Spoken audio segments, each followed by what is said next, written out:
A very good morning to all of our viewers. You're watching the Breakfast Rundown and I'm your host, Therunee Karunaratne. Well, it is the 4th of November and we're exactly 10 days away from the 2024 general election under a brand new government. With that, let's move on to our top story this morning. Today is the final day designated for postal voting for the 2024 general election. Now, Chairman of the National Election Commission, Therunee Karunaratne, says that postal voters can cast their votes from 8:30 a.m. to 4:15 p.m. today. He also says that postal voters who are unable to cast their votes today can do so on the 7th and 8th of November as well at the district secretariat of the district to which their workplace belongs. This year, the number of eligible voters for the 2024 general election is 738,000. Meanwhile, the National Election Commission informs all voters to use only the cross for casting votes and marking preferences, making a special explanation on how to cast votes and preferences at this year's general election. Commissioner General of Elections Samanshri Ratnayakar said that ballot papers for the Polonnaruwa, Munragala and Kegol electoral districts will be printed in a single column, while the ballot papers for other electoral districts will be printed in 2 columns. Now, he added that a sample ballot paper relevant to each electoral district will be provided to the homes along with the official election notice, which includes a printed list of election candidates. Each voter is entitled to 1 vote, of course, which can be cast for an accepted political party or an independent group. Now, the Commissioner General of Elections also says that the name and the symbol of the accepted political party or the number and symbol of the independent group must be marked with a cross in the empty box provided in front of it in the ballot paper on the day of the 2024 general election.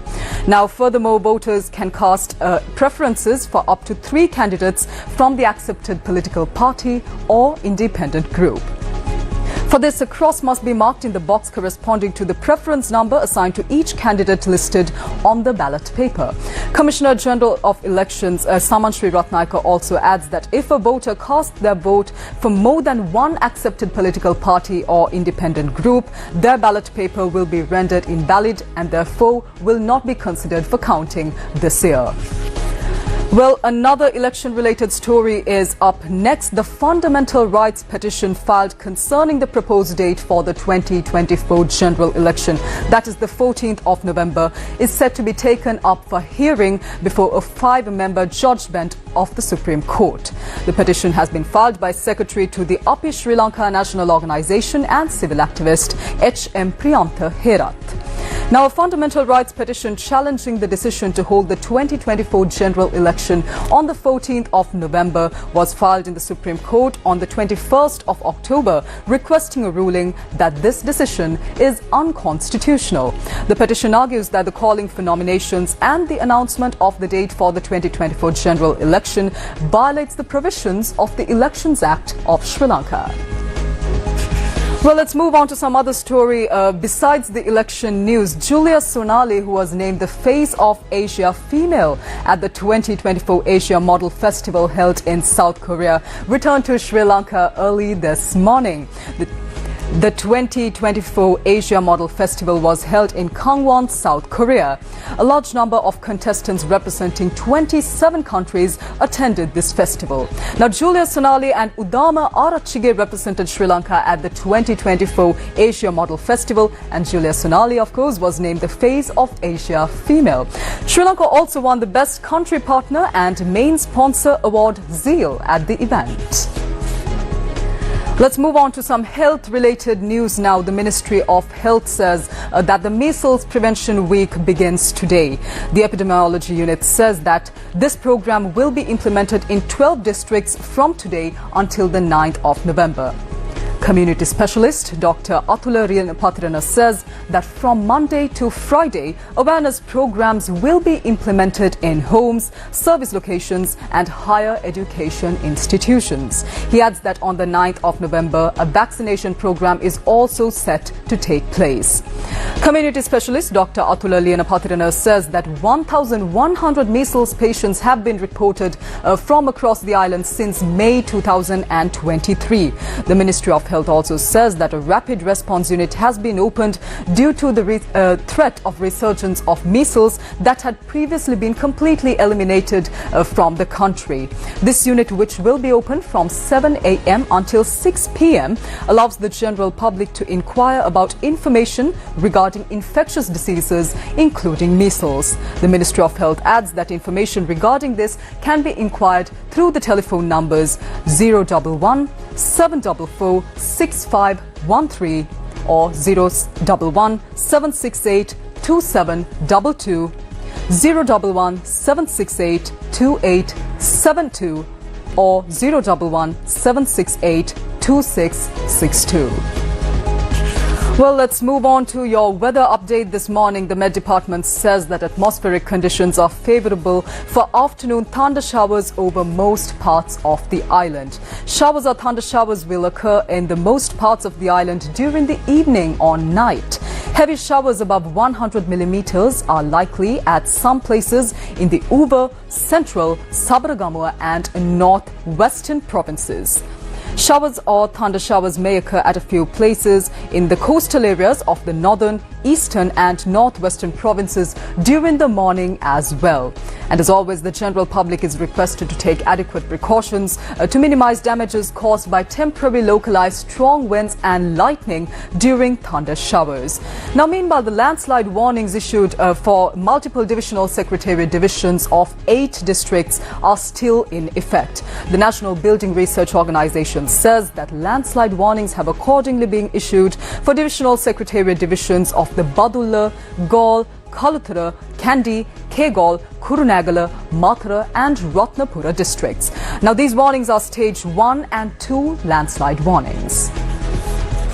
Let's now shift your attention to news overseas. On Friday's edition of the Breakfast Rundown, we covered the tragic impact of the floods in Spain. So far, more than 200 people have been killed in these floods. Now, the King and Queen of Spain have been pelted with mud and other objects by angry protesters during a visit to flood-hit Valencia. Shouts of murderer and shame were directed at the royal couple, Spain's Prime Minister and other leaders, as they walked through the town of Paiporta, one of the worst affected in the region. With mud and faces on their clothes, King Philippe and Queen Letizia were later seen consoling members of the crowd.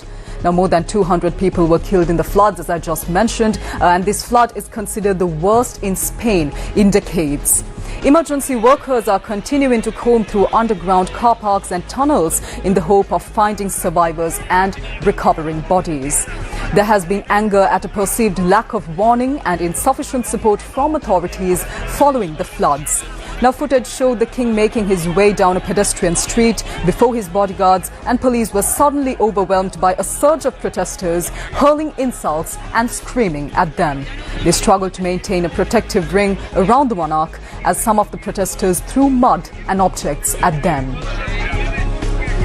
Right now, as you can see on the screen, you can see the visuals of this story. The king did visit the people affected by the floods in Spain, and he did not receive a warm welcome by them.